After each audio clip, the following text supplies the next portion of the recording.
Get food. Okay. Comes down with his fries, and then he has chicken strips. Yep. So he comes down, he puts them down, has them sitting there, doesn't have them covered up at all, right?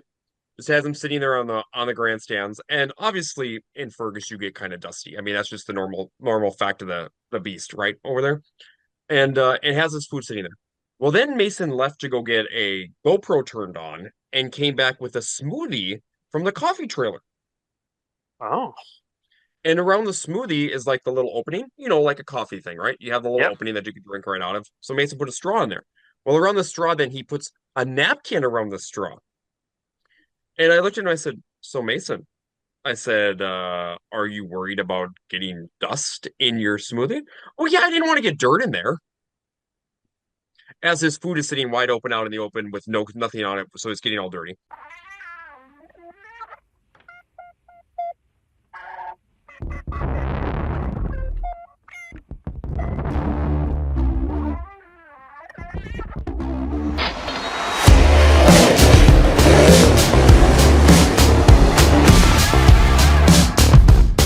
Speeding up, no slowing down.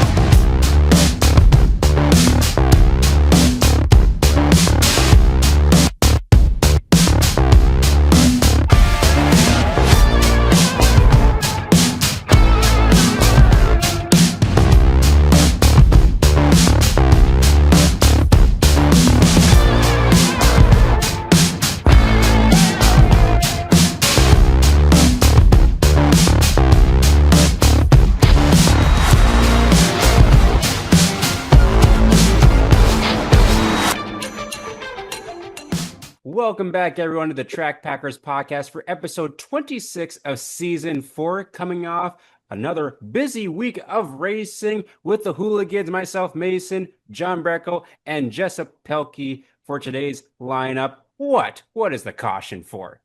You said it was a busy week. There was only one real big event going on this week. That's Um, not and that doesn't sound very busy to me. it was definitely busy. Maybe not for you, but for others, it was definitely busy. John, how John, are you doing this week? can you join me on this, John? I can't because I had a really busy week too. Yeah, but you worked. I know, but I also worked and then I tried to do racetrack things at the same time. It was kind of difficult. Oh, fine, I'll let it slide. But Mason, I'm doing well. I'm back in Bismarck just in time for the tornadoes. So, but yeah, no, weather was really interesting. We're taping on a Monday night. Really interesting yesterday. Um, I think not Bismarck, but North Dakota in general had probably their most tornadoes in a single day, or almost the second most tornadoes in a single day that they've had. So that was kind of a little bit scary to think of from from just from a perspective yesterday. Weather was just weird. But overall, In I am doing September, well. too. September of all places. I am doing well. I am hoping weather cooperates for the weekend, and I am glad we got the WISSOTA 100 in. And overall, it was a fun time to see you again in person, Mason, and hoping to see you again this weekend. Likewise. Jessup, how are you doing? One thumbs up. One thumbs up.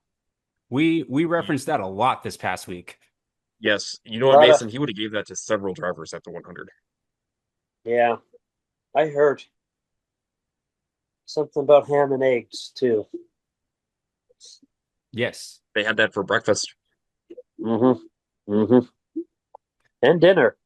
That It does ham and eggs do make a really good dinner. I won't lie. is true. That That is sounds very actually true. really good right now. I'm doing well, coming off not really a day of rest from the WISSOTA 100. I was on 3 hours of sleep yesterday and actually was one of my most productive days I've had in weeks. But today was nice to kind of just get back to a normal routine and just relax. And hopefully we have a good weekend of racing coming up. And we want You to get to thank do all that? you. What's that? You get to relax? What's that? I know. I get to relax for like a day and a half, and then I hit the road and travel up to home for a few days. So Why not? why not? Might as well. Might as well hit the road once again. It's that time of year while the weather's good-ish. But we want to thank all you watchers and listeners of the Track Packers podcast. We appreciate the support we've gotten all season long. Want to shout out Scotty Ireland, Blaine Guthmiller, and Lindsay Hansen for checking out our latest episode. Thank you guys for the support on the podcast. And thank you to our presenting sponsor, Hitch Harness, Tyler Hall, driver of the number 60 IMCA modified on a rare occasion, WISSOTA modified, and also the backup car for Brody Carlsrud in the IMCA Stock Car division. John, would you like to talk to us a little bit about Hitch Harnesses and the services that they provide? Yeah, they provide a lot of great services. So Tyler Hall and his team do a great job. Check them out on their website, hitchharness.com. You can have any type of accessory for your vehicle, whether it's work, whether it's home vehicle, whether it's just your personal vehicle. You can find a lot of different things out there as part of the hitchharness.com. Again, the most important item, protecting your hitch. You do not want that flying out of the truck bed, hitting Jessup, and getting another concussion. He's already had like 15. He don't need no more. This So be year. sure to protect, exactly. Be sure to protect your hitch and be sure to go through and check out Tyler's website at hitchharness.com. Absolutely. Thank you, Tyler, for the support of the podcast. Hopefully, fingers crossed, he's planning to make an appearance this weekend at the racetrack. So hopefully we get to see him. As you can see, back to an official lineup. I'm in the back row by myself, John and Jessup on the front row for tonight's episode. So why don't we get things started with the waving or drop of the green flag and get into who or what we are repping. John Breckle, who or what are you repping for this episode? Well, I am repping. This weekend is one of my favorite weekends of the year. It is the Stock Car Stampede weekend. Hopefully, Mother Nature plays nice and we're able to get in the Stampede, whether it's going to be Friday, Saturday, Saturday, Sunday, or some variation of anything this weekend. Hopefully, it's Friday, Saturday. But if Mother Nature does not play nice, we can get it in sometime this weekend for the weather forecast. But I'm repping one of last year's designs for the Stock Car Stampede. This is the 53rd annual. And last year, they went with the design of kind of a military theme as part of their logo. So they had the military color green for the shirts, and then they kind of had this lime green, which really stands out. I wore this actually to the track on, I believe, Mason, it was on Friday night for the 100, as I had this shirt on as well. And the names are on the back. And now it's quiz time. Okay. Who were the winners in 2024? So let's start slingshots. Keaton Davenport? No. Was it the 50? Yes, Oh, Gunnar Raynard. Gunnar Raynard was your champion in the slingshots. You're welcome, Mason. I helped you there. Thank This you, is true. Jessup. Bombers. Oh, that would be what's his butt? It wasn't Dylan Sandberg because he had won the two before that, I believe. He had won 2 years before that for his back-to-back. What was it, Dylan Sandberg? Because No, 2023 was Oh, Travis Ettinger. Asher Williams. Asher, Asher yeah. passed Asher passed Dylan for Yeah. that win because Dylan took the qualifying night, I believe, on Friday. And then now let's go into your IMCA Sport Mods. This was Cole Suko or Suckow. No? Was that the previous year? That was Hey, the previous speaking year. of him, we're gonna just side note that. Did you see he got claimed? He did. I saw that. He got claimed too? He got Mhm. claimed. Yep, he got claimed. I sent you that video. No, I thought that was. No, I thought that's Jake Sockow. That No, got they claimed. said Cole. Mason, I think they both got claimed. I think Jake got claimed. I think Cole got claimed. I know Jake got claimed, or Jake did the claiming of Matt Loft. Yes. Didn't Loaf come back and claim Cole then? Now you got. I don't remember. All I know, there was a lot of claims that were happening during that time frame. Yeah, there was a Go lot. for He it. got But Loft got the long claimed story back-to-back. short is 2023 was Cole. Who was 2024? Scott Jacobson? Oh, Pavlicek. No, Jacobson? No, it was probably No. Gabe. it was Gabe. Gabe Gabe Shaw. Shaw won it in 2024. Then let's move on to your Inex Legends. That was Noah Madler. That is correct. And he'll be there to defend his title again this year, too. And let's move on. WISSOTA Street Stocks. Hunter Carter. Yes. That was a exciting and fascinating finish in your WISSOTA Street Stocks. Yes, it was. As That- Jessup caught a lot on Dakota Speedway.tv on that one. That's probably one of my favorite ones It was. because you got to see all the middle fingers being given. Yep. As they crossed the line. And I just laughed. It I looked like just it looked like an aviary in the grandstands. It did. it It was- definitely did. IMCA stock cars. Johnny Carter. Oh, it wasn't Cole who got. It was Johnny Carter. Mm, IMCA modifieds. Travis Hagan. No, I think Travis was second. He was second. Sean Strand. He was not there. He was in 2022. Was Oh. it Travis Tooley? No, that was 2023.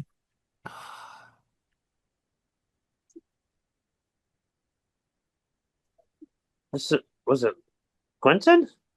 No. This No. driver moved. Oh, Oh, it was Hibden. Hibden. It was Hibden. Yep. Okay. Hibden won it in 2024.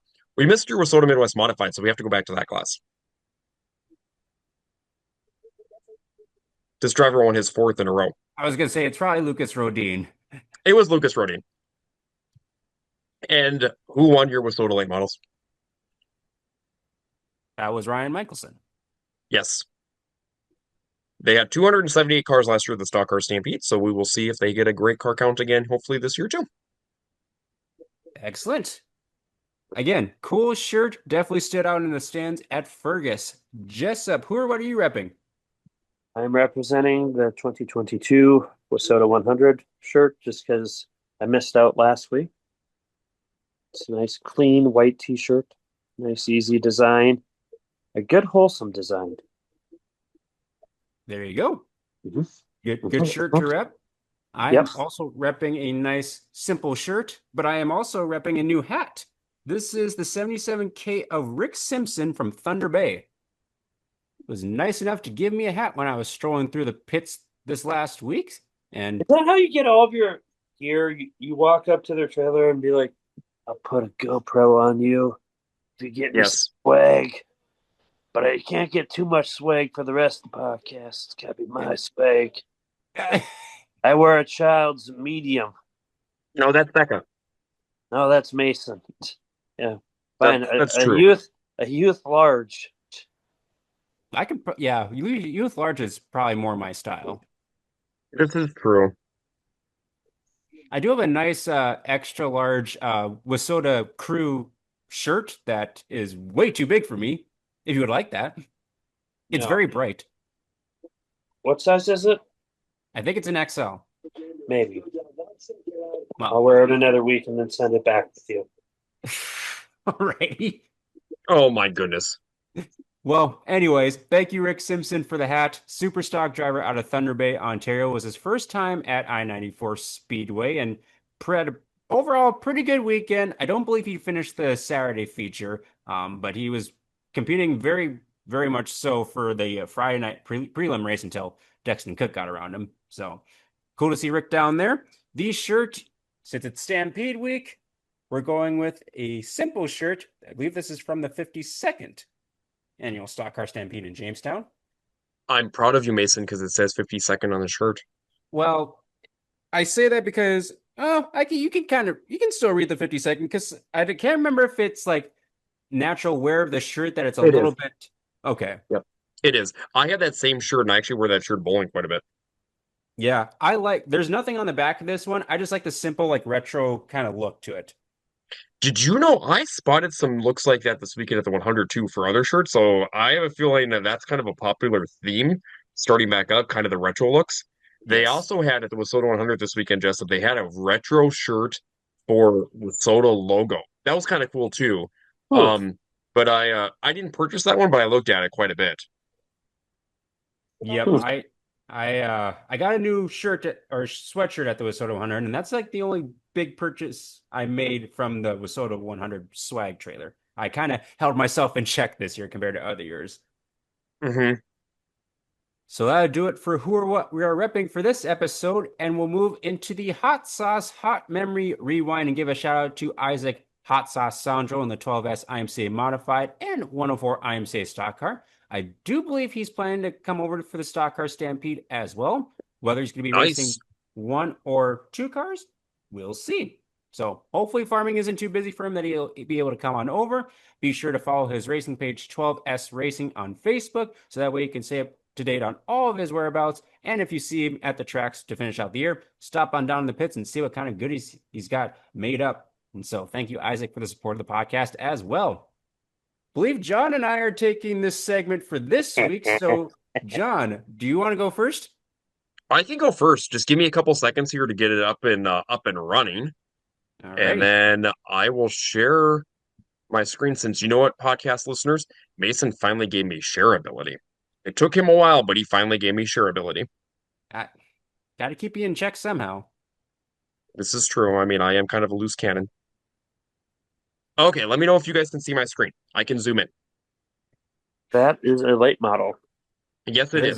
That is a one thumbs up. This is a Yeah, I late like model that. from That's nice. 2006 Stock Car Stampede. The reason why I'm bringing this up is because this is a Stock Car Stampede photo from the year that kind of like forecast-wise was very similar to this year. They had to end up canceling on Friday because of wet weather, and they ran heats on Saturday and then finished the show early Sunday afternoon. And I would not be surprised if that's kind of the format that has to be adjusted this year, depending on weather forecast for Friday. So, with this being said, though, this is a WISSOTA late model driver from 2006 at the Stampede. This driver is a multi-time national champion in your WISSOTA modifieds. And who is it? In the modifieds. Yes, he is. Because I was initially going to actually- guess Ricky Weiss. Okay, you're wrong. No, I will not give you another hint. This driver was hard charger in the modified feature event on Saturday night at the WISSOTA 100. Oh, Well, the 7 says Sabraski, but Blake Jetvid. It's Blake yep, there Jetman. it is. Yup. Mhm. Remember Blake was sponsored by the Air Force for a while? I don't know if I remember kinda- that actually. He kind of had the paid scheme for the Air Force because remember he used to have the two kind of with like the logo in the middle of it. Oh, and now he just has kind of like the scope in the middle of the two. Yes. Yep. So, but that year he drove a 7. He drove this car, I believe, for somebody, and then he purchased it, put a 2 on it, and had run late models for a while. He used to run the mod and late model together at various tracks, and then eventually he got rid of the late model when he downsized a little bit. Mhm. But Blake used to run multiple cars, right? He used to have a mod, used to have a super stock, used to have a Yep. late model. At one point he had a mod 4. He used to have a ton of cars. So, but that was the first one. Okay, so that's my first one. Here's my second one. Same year. It is Same 2000. event? Just give me a second here. Same event, same year. Okay, so here's the second one.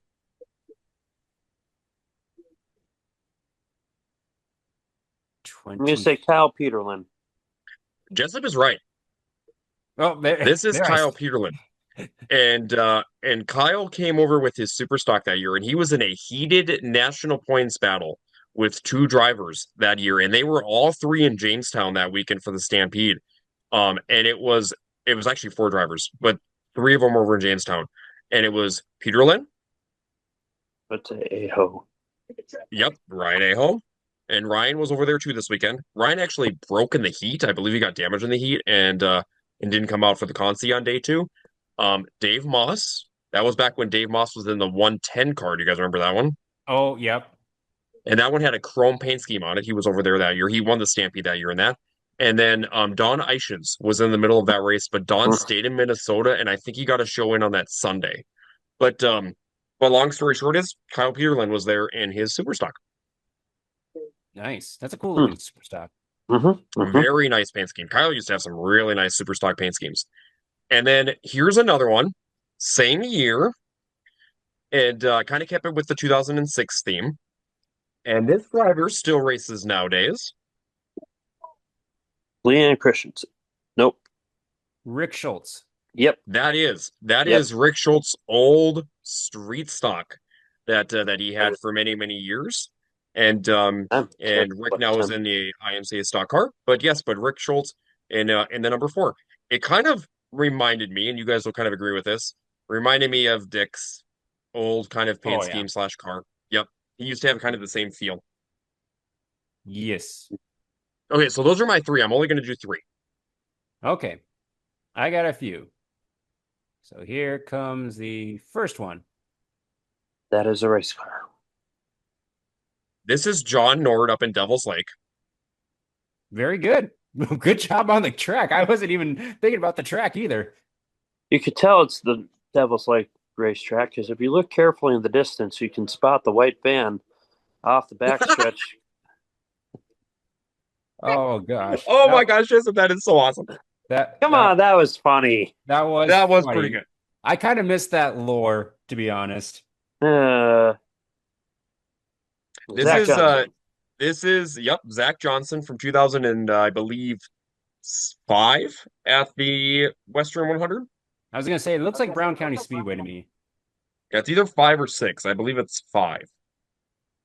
Yep. So there's another our second fielder. one.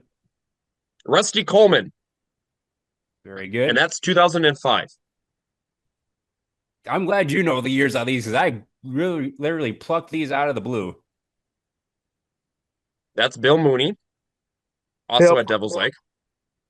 Again, if you look closely, there is a white van. Well, very good. That was my quick 4 that I had. I thought you said you were going to stump us on these 4. No, Yeah. I was gonna be nice. I mean, I Okay. had one from last week I could stump you with. Okay, Well, okay, you Bring it. use that one. Let's bring see. it. Yeah, let's see. Okay. Hey, You're hang calling on. us out. It's loading, so here we go. Last Mhm. one. If you get this, I will be very shocked. It's Jessup paint scheme. This Well, is way going. too fancy for Jessup. No, paint no. This is a Cenex car at the Cenex. Nodak Speedway in Minot. It's number 84, and it is a stock car.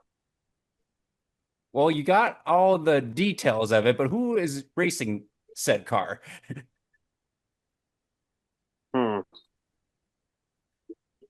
Do they still race?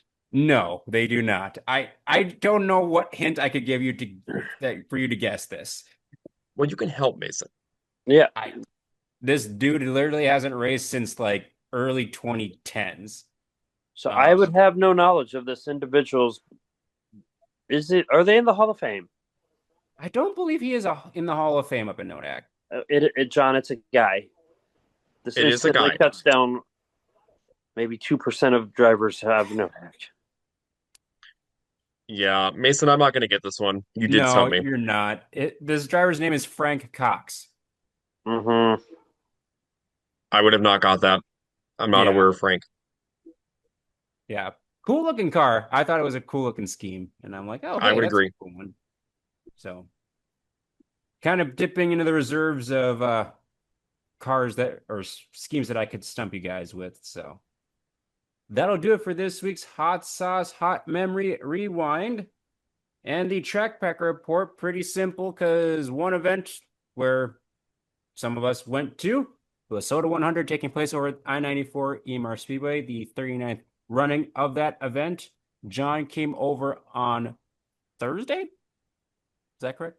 I can't remember. I came over on Thursday because I flew back in from Washington, D.C. on 11:20 p.m. on Wednesday night back into Bismarck. So we headed over on Thursday. Gotcha. Yep. And I was over there basically from Tuesday on through Saturday because Tuesday they did practice night and then also the Structural Buildings Late Model Challenge Series. First of their 2 nights, and they had Challenge Series on Wednesday night along with all the prelim action for their street stocks, Midwest mods, and super stocks. So, John, what were your main takeaways from the week? Well, the main takeaways that I had were I was very impressed on how well the track held up all week. Track conditions were really good. There was definitely a little character at times within that track too, and I think it helped out with some of the racing action. But overall, they didn't do a ton of work to the track either on Thursday night, Friday night, really even a whole lot on Saturday night when I was there. And it was racy throughout every single qualifying feature. The heat races were racy. So that part was good to see. And honestly, one of my biggest takeaways from this is that quite a few North Dakota area drivers were at the 100 this year. So there was a lot that because Mason, you actually did a post for Dakota Dirt during that time frame on Saturday, and we were going through it, and there was a lot of drivers, a lot more than even I think both of us kind of expected. Mm-hmm. From some of the surprise travelers that came over. That was really nice to see, and our guys did represent pretty well over there. They certainly did. Yeah, that was really cool to see how competitive they all were. Jessup, did you tune into the action at all, or did you have any takeaways viewing or watching from afar? Um, you know, it was a good week. It was kind of fun having something to look forward to on practice night. I still wish they would do the other three classes along with the late models on practice night. And then I think that would be a little better, but that's just me. Outside of that, racing was good. Some different winners than what I was expecting, but all in all, it was good. Yeah, I agree with that too. Kind of piggybacking off of John, one of the takeaways I had, I was very impressed with the western part of WISSOTA and their presence. So lot of great drivers from over in that neck of the woods, and several of them did pretty well throughout the week too. And uh, definitely, I think overall they did a good job, like WISSOTA as a whole, kind of like promoting and like giving some recognition to a lot of the different drivers from the various different reasons or regions, I should say. That goes like with the announcers, the social media crew, offering a whole bunch of tidbits and kind of just showing the spotlight on as many different people as possible. So I think all in all, it was a pretty good week. Of course, started off a little bit rough, or shouldn't say a little bit rough, on Wednesday. We want to continue to send our thoughts and prayers to Deb Engfer, everyone associated with Scott Engber, as we lost him in a tragic accident on Wednesday. Very unfortunate start to the week. I do think after Wednesday, Thursday, Friday, and Saturday, the amount of support the family got and the staff got from the drivers, the fans. I know on Saturday they're doing like a lot of pass the helmets. Um, Yes, there was very good they raised support for about that. 12,000. Okay, I was wondering because I Yep. never heard an official number. I was never in the stands, but I heard it was quite a bit that they raised for the family. So that was good to see as well. So I'll go through the just list off the winners before we get into Saturday's recap. Tuesday they I had the have challenge. Oh, one you got more one more takeaway, takeaway. Mason, that I missed. There were a lot of fans there, not just on Saturday. Friday was a pretty good fan count. Thursday, there was more fans that would have been there in the past because we got there late Thursday, just with work on Thursday Oh, because I worked yes. half a day, so did my mom.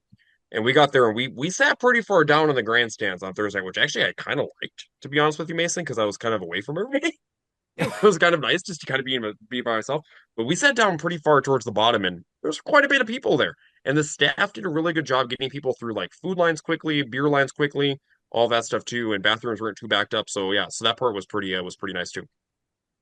A lot of fans. I thought you were going to say there were a lot of cars. Well, there were a lot of cars too, but that's just That we were saving that for the final recaps. Gotcha. Gotcha. Well, so things kicked off on Tuesday with the Challenge Series. They had two nights. Tuesday was a really good late model race between Tyler Pearson and Kevin Eater. Kind of a surprise visit from Kevin Eater. He ended up getting the feature win, and he's actually been on a good hot streak over the last couple of weeks. And so, congrats to Kevin Eater on the win on Tuesday. So, Wednesday, oh, go ahead. wasn't he following the challenge series this year? Yes, I believe he was. I think going into the week, he was fourth in points, from what I remember. Oh, okay,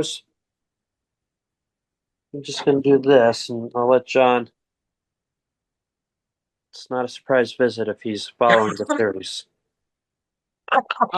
Oh, I guess, yeah. Thank you, Yeah, John. yeah, I kind of agree with you, Jessup. I'm not gonna throw the flag because I still was kind of surprised he was there too, because usually he follows, Okay. I believe, like the Wisconsin, the Well, legendary.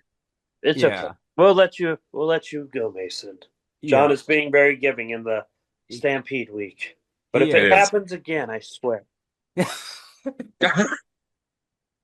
Well, Wednesday Huh. began preliminary action for all the other classes, and late models were also racing for the inside row of the Saturday big portion of the race. So street stocks went to Colton Brower, Nicole 34, photo finish over Kyle Dykoff. Midwest mods, Matt Scow held off a hard charging Joey Jensen. That was a fun race.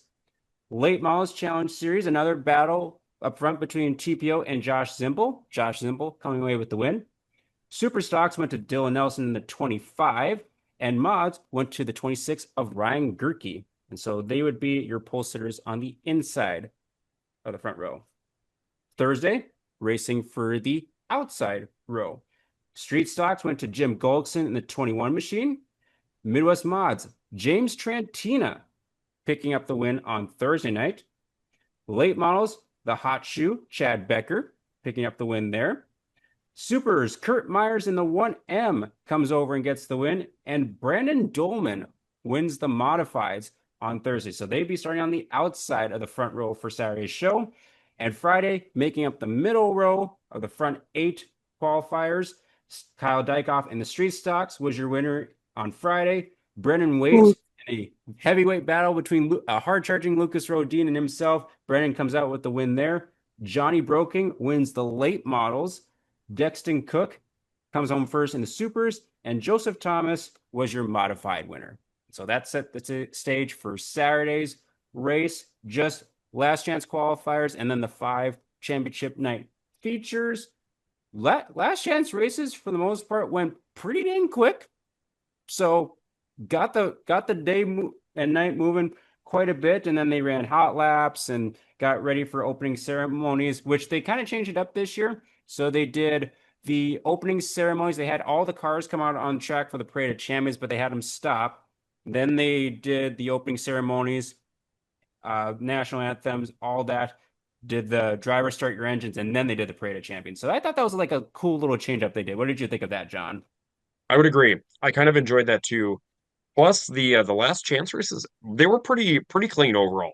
Hmm. A few things here or there, but pretty much they were clean, which is kind of nice to see because some years they've been kind of wreck fests. So it was really nice to see them be pretty clean.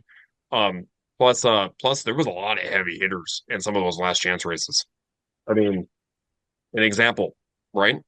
In your mods, Mike Stearns was in there. He's been very dominant down at like Brown County this year, Casino this year. He was in there Hmm. in the last chance race in your mods.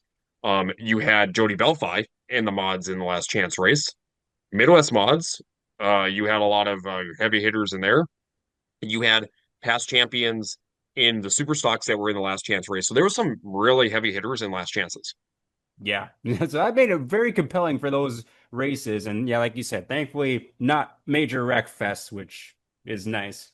And so streets were the first out on the track for their 30-lapper. Amen. Again, Colton Bauer, Jim Gulgson, and Kyle Dykoff on the front row. And the street stocks had a pretty clean race. They had a long stint of green flag racing in the middle, and the track was still pretty heavy. So they kind of got stretched out a little bit, but then they had a couple late race restarts, which really kind of, as the track was starting to widen out, you could definitely tell people were starting to make some moves, and it came down to a green-white shootout. So a one-lap shootout for the win, where it came down to Jim Gulgson trying to hold off a slider attempt from Kyle Dykoff. Justin Vogel was also in the mix, and Jim Gulgson came across the line in first to claim the WISSOTA 100 win. Was that his first win at the WISSOTA 100? I think so, Mason. If I'm not mistaken, I think that was his first win. I know he's won qualifying nights before, like preliminaries, but I don't think he's ever won the Saturday night championship. Okay. Yeah, so he looked good all week. He's looked good all season. And so congratulations to the 21 and Jim Gullickson on kicking off the feature racing on Saturday. Midwest Mods, John. What did you think of the Midwest Mods on Saturday? Boy, they had some really good racing. They were top, they were on the bottom, they were in the middle. There was some carnage, unfortunately, in that race too. So in the beginning, it was like Brennan Waite that was kind of in that race that was kind of, kind of in charge a little bit. It was James Trantina that took the lead at the start. Brennan got around him. Brennan a past episode 100 champion. Then you had Nick Kaler as well as Lucas Rodine. Rodine, a past 100 champion, also in there, kind of going at it. Matt Scott was up there in the mix, each and every lap. They had a restart with about 12 laps in of the because it was a 35 lap A main event for your Midwest Modifieds. And that was when kind of carnage struck a little bit. So Scow and Lucas Rodine got together in 3 and 4. I believe Matt actually hit a rut a little bit on the bottom, broke something and went right into the left front of Lucas, broke the left front on Lucas's car, and it just caused a big stack up back there. And I believe Mason, it probably took out around six to eight cars, somewhere in that range is what it took out during that wreck, and Yep. some big hitters were taken out. But then at the start of it, after that, it was Brennan Way kind of holding down the lead, and Nick Kaler took it from him. Nick was one of the drivers that was making the bottom work really well. The Red Cedar Speedway track champion for 2025, and Nick picked up his WISSOTA 100 win. I believe that was also his first WISSOTA 100 win in the WISSOTA Midwest Modifieds, and really good battle for second, third, and fourth Yep. between Trantina, Buzzy Adams, son Blake, and also with Brendan Waite. Yep. So congratulations to Nick Kaler on getting the feature win in the Midwest Modifieds. And we have to give a shout out to Reese Stenberg because Reese started that race, I believe, in was it 27th? 26th or 27th. Yeah, because he came from last chance. And he came from the last chance and he finished top six. So he was moving in that race. Yes, he was. Yep, that was fun. Fun to watch him drive to the front. Then late models came out. 50 laps for the late models. Again, your front row consisting of Josh Zimpel, Johnny Broking, and Chad Becker. And so at first it was, I believe Johnny Broking was out in front, but then he had a flat tire just a few laps into the race. And so that kind of knocked him out of contention. Yeah, let's back up. So Oh, there's something yes. happened that happened before that. So Yes. Josh Zimpel took the lead of that race and looped it by himself in turn two with only a couple laps in. Yeah. Then it set up a restart. And on the restart, it was when Johnny Brooking was going at it with Chad Becker and then ended up with a flat. Mhm.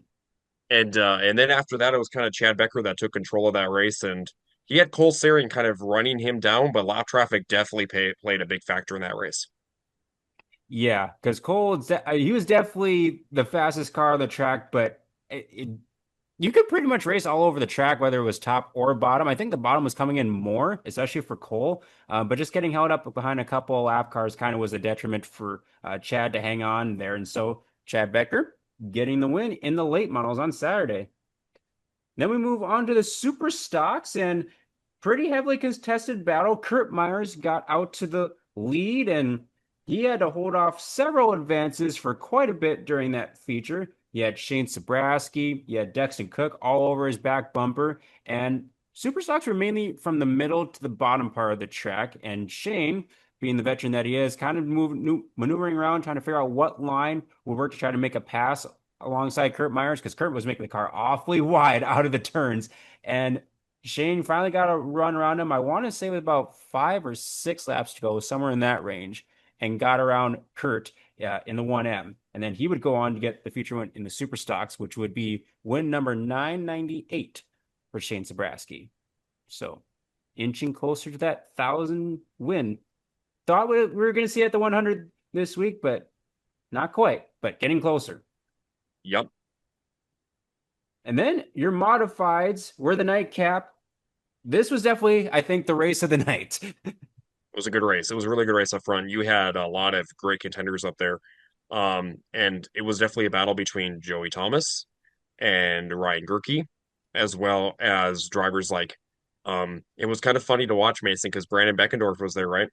In the five machine in that Vanderbilt chassis and he looked really good and he was going at it too pretty hard with drivers such as Ryan Gerke, Joey Thomas, and then you had Benson moving up. That was fun to see. Dusty Benson was moving up in that 10X machine, and Stabrowski was throwing everything he could think of at Gerke through lap traffic. So that was a really fun battle up front to watch. Yeah, so Jessup, I was kind of maneuvering around, turning on GoPros and kind of standing in different spots during the features, and I told John, I'm like, okay, I'm going to stand up top and I'll come down at the first caution and sit next to you. That was kind of the thing. Well, the mods were out off 30 of the first 40 laps clean and green. I'm like, well, that was a fun idea that I had. Yep. And then Jessup was when he came down with his smoothie that he covered up Mm, because he didn't want any dirt in it. It that was a makes really good sense. smoothie. It was a really good Yep. smoothie. I didn't want to tamper it with dirt. Yep. I can handle fries with a little bit of dirt on it, but yeah, smoothies with dirt, probably not. Well, he's Mason, with how many times you've been at a dirt track, you still are just kind of a special race fan. I So am a special race fan. yes, you are.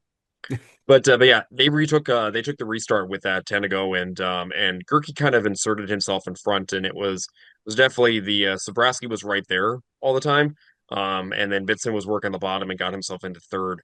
Joey Thomas, I think, kind of fell back in that race. Mason, I know he got on the wall pretty hard over in 3 and 4 at one point, and fell back into the finishing order. But besides that, it was Ryan Gerke who he looks good at I-94. I mean, he won his dad's Yeah. memorial race. He's won a race besides that already over there too. Ever since they got the car, I believe that was a new chassis too that he debuted about a month and a half ago. And ever Yes. since he's debuted that chassis, he's been really good in it. Yeah, I would agree with that. And definitely put on a great show throughout the week of the WISSOTA 100. So congratulations to Ryan Gerke on getting the WISSOTA 100 win. And that was your racing over at I-94 this past week. So nice and simple week, so to speak. And now that is your Track Packer report for this week. And we move on to what's upcoming next with Mr. Dakota Dirt. And did you guys know that you can check out everything from racing news, results, even social media platforms on Dakota Dirt? DakotaDirt.org is your one-stop shop for everything. So be sure to check them out. They have been doing some updates to their website. So that has been good to see too. So we can also check out DakotaDirt.org. Uh, Thanks, John. Well, folks, there's not much racing left. So get out to your track and support it now. Because before you know it, there will be no racing. And there will only be bowling. Yes. And we'll never see any of John or Mason ever again unless you go bowling. I only bowl once a week. Exactly. And you won't see him the rest of the week either. Well, it gets cold out and then Mason goes into hibernation. Yes. That is very true, actually. Mason looks out his window and goes, they could have raced. There's only 2 feet of snow. I can see that for Mason. See, he agrees. And I'm glad he agrees because he knows we're right. Anyways, John, there's not a whole lot left, but there is a lot left, if that makes any sense. The big ones are coming out now for the end of the year. But let's kick it off on Friday. We'll get the one and doneer by itself out of the way. River Cities is racing their last event of the year. They have, I don't know what they're calling this. It might just be a regular or a random race night, but the WISSOTA Modifieds will be racing Friday night, along with the IMCA 305 sprints, the wingless sprints, and the lightning sprints. So a fun night of mods and sprint cars. So pretty fun little night there. My thought on the 305s, I'm curious if they'll get any travelers to come up. Because if they're racing for national points, there's not much left. Because I know in years past they'd have someone like Tyler Drucke, I think it Yep. was. Yep. He's been up. They've had a couple South Dakota guys sneak up last weekend, I think it was. But outside of that, it'll be interesting to see who they pull.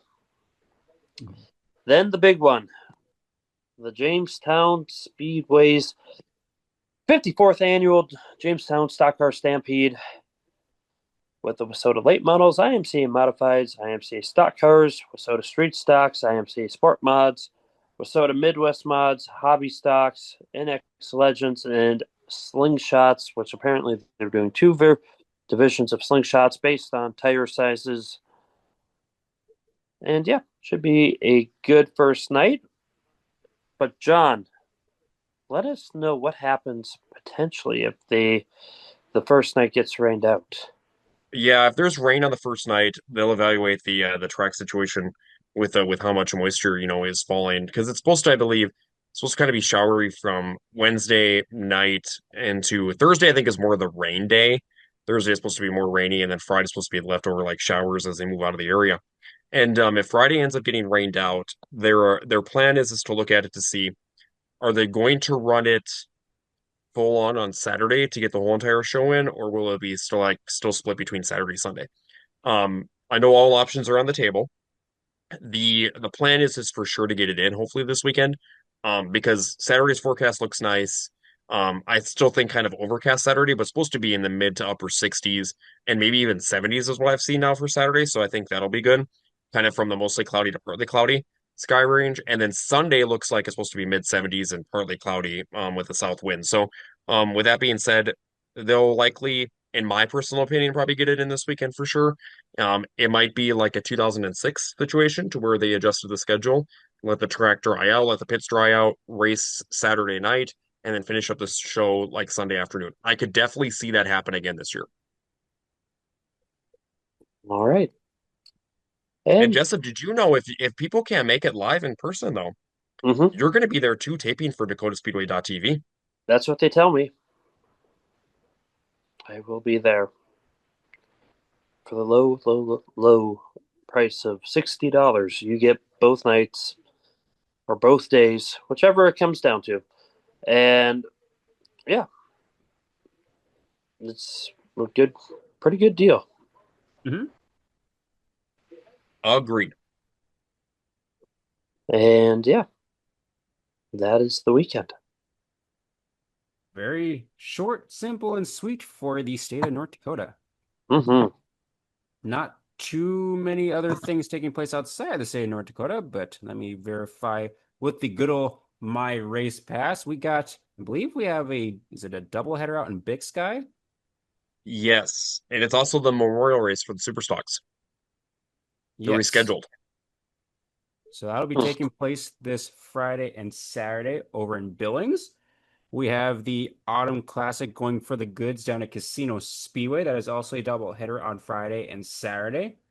The Granite City Motor Park, also doubleheader. The Piston Cup taking place. Let's see, the Punky Manor Challenge of Champions doubleheader. I believe that this year it's two full shows. Is that correct? Yes. Yeah. And I think it's just for, is it Midwest mods, super stocks mods, and late models? That is correct. Yes. And then, do we have anything else? Oh, Thunder Bay. They're Thunder still Bay. racing. They are racing Friday and Saturday.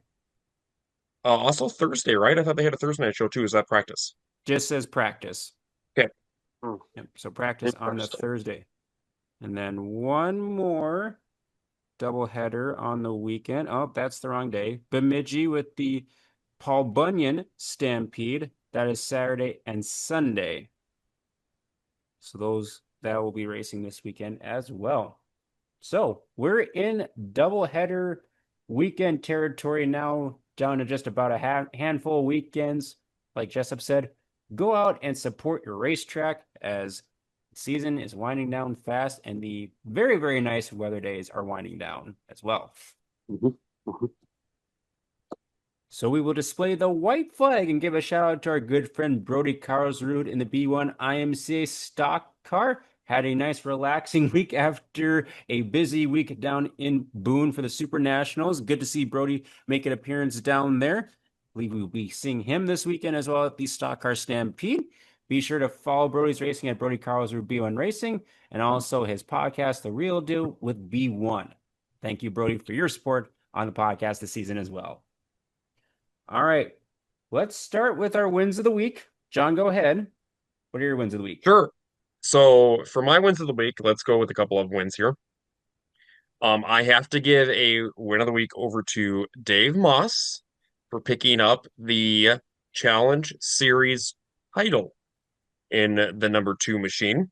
So, points were constantly changing kind of this year within the Challenge Series, and Dave kind of picked up kind of the points lead here towards kind of that August time frame and never really relinquished it after that. So, congratulations to Dave on picking up the Challenge Series title there for 2025.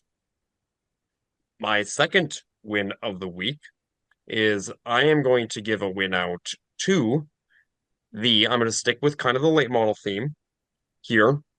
And I have to give the win over to Chad Becker because Chad, I believe that's his fourth WISSOTA 100 title now that he's won.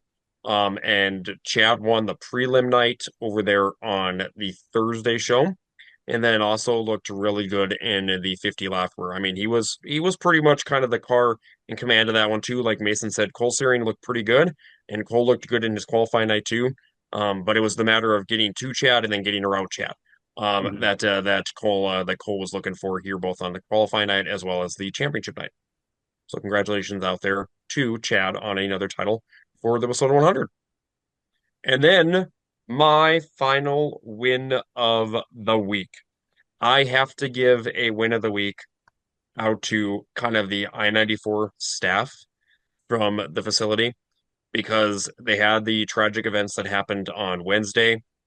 They did not falter at all, even from going through that hard time, and still put on a great show along with WISSOTA for the rest of the week at the 100. So, kind of have to give it out to those team members there for even in the face of diversity as well as a hard time, they still stuck together and got through it and still put on a good show.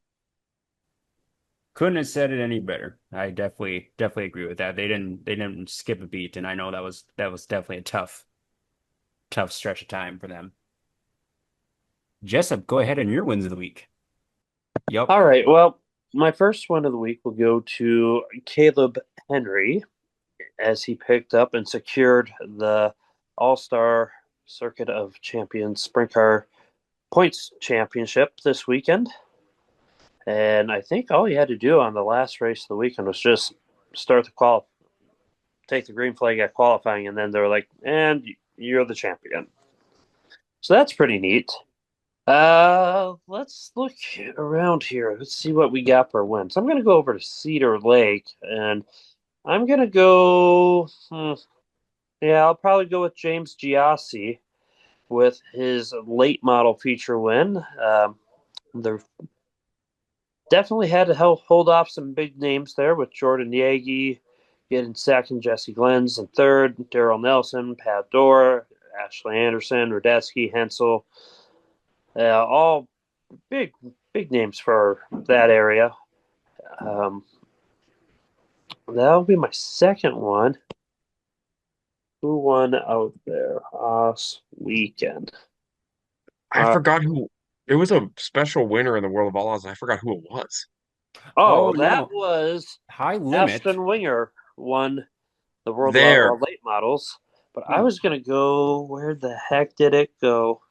I think it's Nick Sheridan won like a 30,000 to win 360 race in last weekend.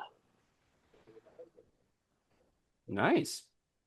And then my fourth winner goes to Austin Winger. Not Austin. McKay Winger.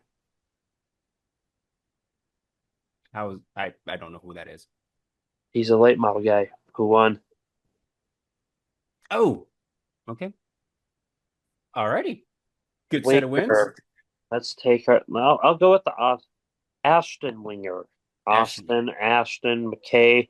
I was like Ashton. I know Ashton. I don't know the others. I'll take the 360 guy for the win. Okay, there you go. So, boy, got a few to choose from. I think I will go for my first win of the week. I'm going to kind of go off the grid a little bit. I'm going to go with Kate Taves. She was the NOSA Rookie of the Year this season in 2025. Congratulations to her. She looked really competitive in the 72 car, and so looking forward to seeing how much more she progresses over the next couple of years in the sprint cars. My second win of the week, I think I'm going to give it to how do I put this? I'll just give it to the Never Alone Foundation. Did a really great job selling 50-50 tickets at the WISSOTA 100. They raised over $36,000 throughout the week. Yep. And I think the take-home money on Saturday was $20,032. Nice. So over double what the late model winner took home. Oh, I am actually kind of going the sprint car route again. I'm going to give it to Dazon Persley. I don't know if I'm pronouncing that first name correctly. Jason? Dason, thank you. Got his first. Firstly? Yes, I got the last name. Got his first high limit race win or feature win over at Lernerville this past Saturday. Long time coming. He's really good at getting quick times, but that feature win was definitely eluding him. But nice to see him knock that first win out of the way on the national circuit. So those are my three wins of the week. That's his first, I think, first ever 410 winged sprint car win. Really? Mhm. Oh, That's pretty cool. yeah. Yeah, I think that's it.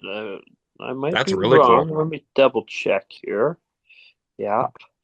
Yeah. Let's Well, go while to you're checking 2025. that, the last thing I have on the agenda is with the Stock Car Stampede coming up, some predictions.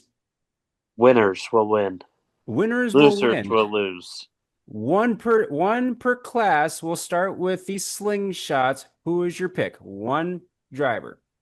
Which division? Yeah, We'll start with there's the two division. divisions, so Oh shoot, you're right. And to answer the previous question, yes, that was his first 410 wing I sprint car. don't know who nice. has what size tire. Well, let's just do it this way.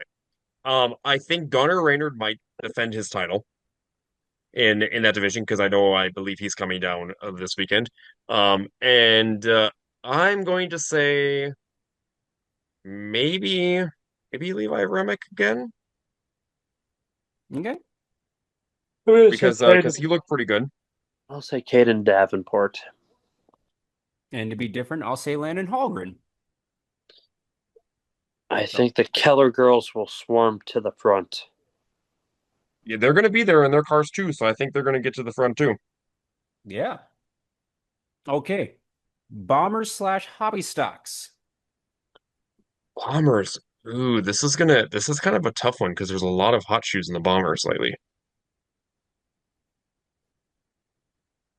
I think I'm actually gonna go with Joe Jacobson.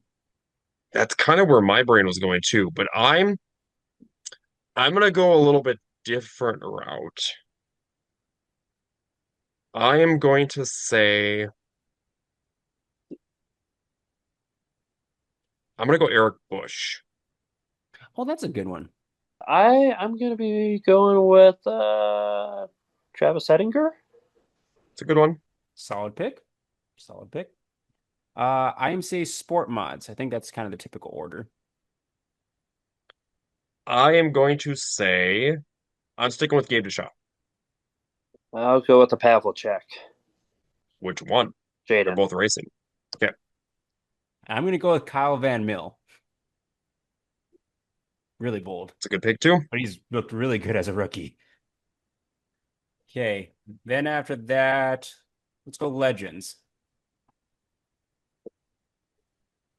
Legends. Ooh, this is a tough one. Well, this depends. If there's a bottom of the track, I'd go with one of the Madlers. Huh? If it's a top dominant track, I'd go with Preston. And see, this one's hard. And the reason why I say that is because obviously Legend class is pretty big, It's rather but large. also, yeah, there's a lot of cars, right? It's It's quite grown large. quite large. Yep. But there's drivers that are coming over this weekend from the east with Ty Wilkie, Ryan Broseth, Scotty Richardson, Sean Johnson's coming over. Yep. So, but I honestly think it's going to be Preston. I think Preston is going to be the winner this year. Yeah, that's going to be tough. I'll go with Gage. Oh, that's what I was gonna say. I'll go with Ty Wilkie. Okay. Right. WISSOTA Midwest Modifieds. Lucas Rodin. That would be his fifth in a row.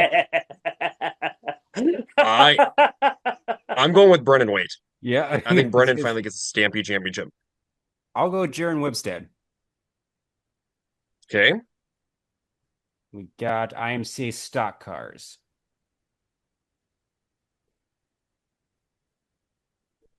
I'll go Johnny with Carter. Johnny Carter. Jess is ahead, going Jeff. with Johnny Carter. No, I'll let John have him. I'm having Johnny Carter. Okay. We might have a small crash out tantrum thrown if John doesn't get Johnny Carter. I will actually go with Calvin Kesselberg. He's looked really good this year. Ooh, that's a good pick too. If he goes, I'll say Hellman. If he doesn't go, I'm going to say Randy Klein. That's a good one too. That's a solid one too. Yep. Okay, then after stock cars, Modified route. So I would say modifieds. I'm going to go with Travis Hagen. go ahead, Jessup. Got a couple I'm kind of thinking of. Oh, I'm quite fond of a yellow machine. The Jeremy Which Keller one? machine. Which one? Or the Because I'll probably pick the other machine. one. I'll go with Keller. Okay. I was thinking Johnny C. That's a tough one, too. He's going to be tough this weekend. He's Yeah. going to be really tough. Yeah. Well, again, that's if it's bottom dominant, he's going to be really tough. He's going to be tough regardless, but if it's bottom dominant, he's going to be very tough. Yeah, because like if like it's top dominant, I'd probably lean towards Travis. If it's like in the middle, Keller. Okay, so those are modified street stocks.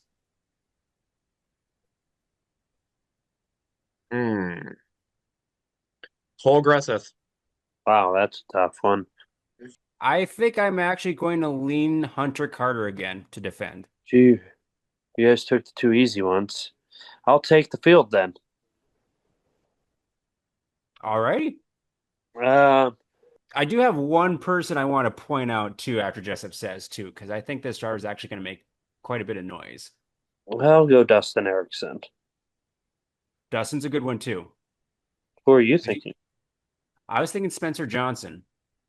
Yeah, because he's going to be in Scott Street. All right. So those are street stocks. And then last but not least, WISSOTA late models. I'm going Dustin Strand. It's not who I would have picked, but interesting. Oh, who are you going to pick then? Probably Ryan Michelson.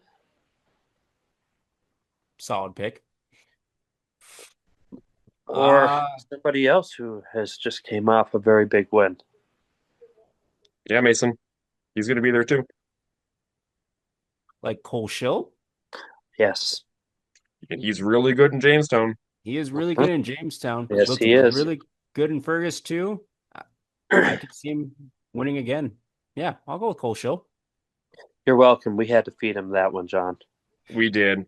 Well, I was trying to think of our like Stampede Shakedown jars, for instance, such as like Billy Kendall. I feel like he'll actually Billy Kendall could be really good too. That's true. We forgot about Billy. Mm-hmm. Billy Kendall could be really good. Tucker Peterson could be really good. Yeah. Tyler Peterson, who knows if he'll be there, because I know they're expecting their first child very, very soon, if it hasn't already happened. Tyler, if he comes over. Jeremy Keller, I think, is going to be in the mix because he's a two-time Stock Car Stampede champion. He's also been finishing runner-up before. So many yellow cars. There's going to be a lot of yellow cars. Yeah. Like Travis Robertson, I'm assuming, is going to be there in the 8 machine. Well, but who knows? We could have Shane Edgington there again.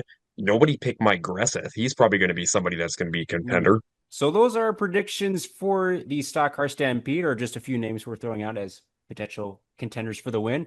Any other closing thoughts before we wrap up the episode this week?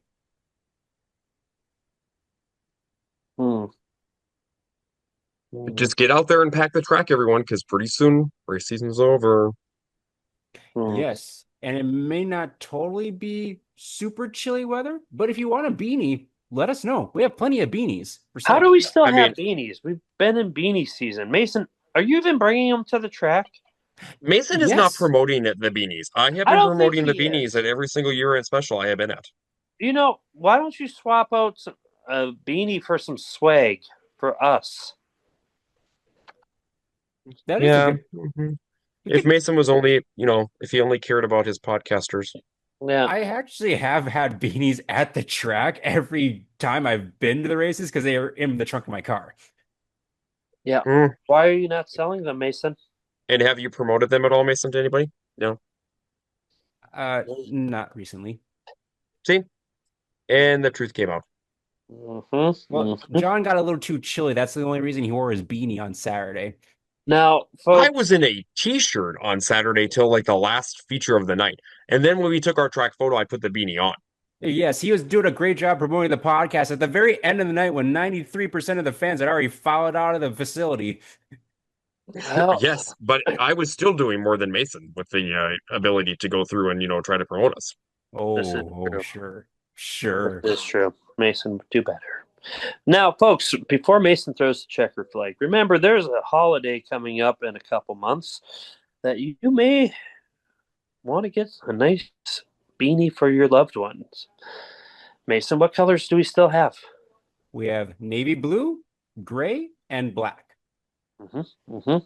Very exciting colors. I probably would have went something different, but this is the choices that Mason made for us. He said you have the choices of navy blue, black, and gray. To be fair, on the colors selection, We're with all the brown, with John. the TPP logo, because it could only be one solid color, we needed to pick colors that would the logo would actually stand out a little bit better. So Yeah, those you could have went with brown and white. And you could have went with something better, Mason, like bright colors and Like changed the orange. color of the logo. Why didn't you go bright orange and I black? don't know if I actually had those as options, to be You honest. should have I'd have went to look bright back at my orange with black, messages. Mason. That would have been a good hunting one. Ooh, the The bright hunter orange would have group. been kind of nice. What about even like a neon, like Oh a my neon gosh. pink or I think we should purple? go orange, Mason, and here's why. Maybe I'll investigate to see if we can get a new selection of colors for the off season, and that way we have colors that stand out a little bit more. Okay, We gotta that's a go good idea, bright. Mason. We gotta go all one bright color, so then we can start calling out our fans in the stands. And if it's somebody with the same color hoodie, boo. Hoodie. Yeah, it's gonna be a hoodie. We're going hoodies, John. Hoodie or Okay. nothing. Don't roll your eyes at me. I'll say That's what the people want. John doesn't like hoodies. He won't wear a hoodie. John, I hate hoodies. we'll get you one of the crew neck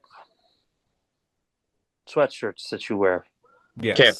That would be nice because those are the only ones I wear. I do not like hoodies. Why? It keeps your ears warm. I And it have makes hats you for not that. need a beanie. I have beanies for that. I don't You even don't remember, need to be besides a a beanie beanie, the wearer. last time I've seen John wear a hat. I don't ever wear hats. I know. I'm trying to think of the last time I saw you wear a hat, and I can't. I'm just not a hat person. Are you sure, John?